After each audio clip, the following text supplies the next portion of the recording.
A seguir, fiéis celebram 505 anos da Reforma Protestante, um dos movimentos religiosos mais importantes do mundo. Em Nova Friburgo, na região serrana do Rio, o protestantismo tem muita história para contar.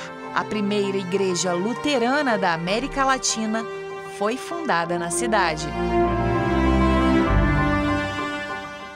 É aqui, pelos corredores da Igreja Luterana de Nova Friburgo, que a gente conhece um pouco mais sobre a história da Reforma Protestante, que aconteceu na Europa no século XVI, um movimento histórico dentro do cristianismo, onde o monge alemão Martinho Lutero deixa a Igreja Católica para criar um novo pensamento religioso. O ápice da Reforma Protestante é o dia 31 de outubro de 1517, quando Martinho Lutero afixa na porta da igreja do castelo de Wittenberg as suas famosas 95 teses, aonde então ele realmente critica o papado, critica a venda das indulgências, e a partir disso o movimento reformatório foi tomando proporções cada vez maiores, até na Alemanha o rompimento com a Igreja Católica e o surgimento então da Igreja Luterana. Esse movimento atraiu cada vez mais fiéis e adeptos dos pensamentos de Lutero, que viram na Reforma a oportunidade de fundar uma nova igreja.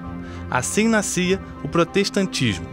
Logo, a doutrina foi expandida por todo o mundo, até chegar ao Brasil. Quando o Brasil implementa uma política de branqueamento da raça, é até feio, até altamente preconceituoso, mas faz parte da nossa história reconhecer isso, o governo brasileiro abole a escravatura e busca trazer imigrantes. Então eles vêm para o Brasil trazendo a sua fé, trazendo a sua igreja. Essa é a comunidade luterana mais antiga da América Latina e fica aqui em Nova Friburgo. Ela foi fundada há quase 200 anos por imigrantes alemães no dia 3 de maio de 1824.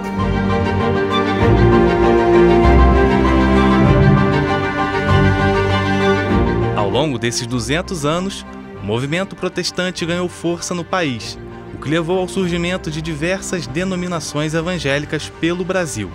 Um fenômeno com pontos positivos e negativos na avaliação do pastor. Eu penso que a multiformidade das igrejas, por um lado, é positivo porque vai atingir pessoas diferentes e anseios diferentes, necessidades diferentes. Por outro, a questão da gente perder aquilo que é essencial, Me preocupa o surgimento desenfreado de igrejas, não por uma preocupação doutrinária ou por uma preocupação teológica, uma preocupação evangélica, mas pura e simplesmente por uma questão mercadológica. E aí reside a crítica de Lutero, lá no início. A igreja não é um comércio, a igreja é o local onde você prega o amor de Cristo, onde você acolhe as pessoas. E procurando se manter fiel às ideias de Lutero, essa igreja guarda boa parte da sua história num pequeno memorial ao lado do templo. Aqui estão vários objetos de extrema importância para o luteranismo no Brasil, como é o caso dessa Bíblia escrita em alemão, uma das primeiras trazidas para o país no século XIX. Todo esse acervo está à disposição do público. E esse tour tem o intuito de contar para as pessoas um pouco da história da Reforma Protestante. O tour também visita aqui o nosso templo, contando as curiosidades da arquitetura, do porquê a igreja é assim, do porquê a gente tem esses elementos. Mas as curiosidades por trás do protestantismo em Friburgo vão muito além desse templo.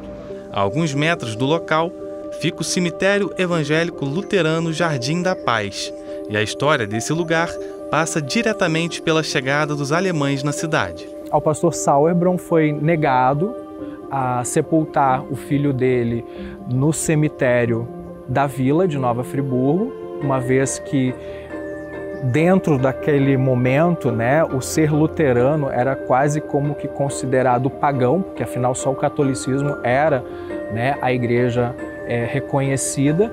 Então, na impossibilidade de sepultar o filho dele, foi oferecido ao pastor essa terra nesse morro, e aqui então foi sepultado o filho dele, e assim a gente tem o início do cemitério luterano. E assim, Perto de completar o bicentenário da chegada ao Brasil, a Igreja Luterana celebra o presente, preservando suas origens.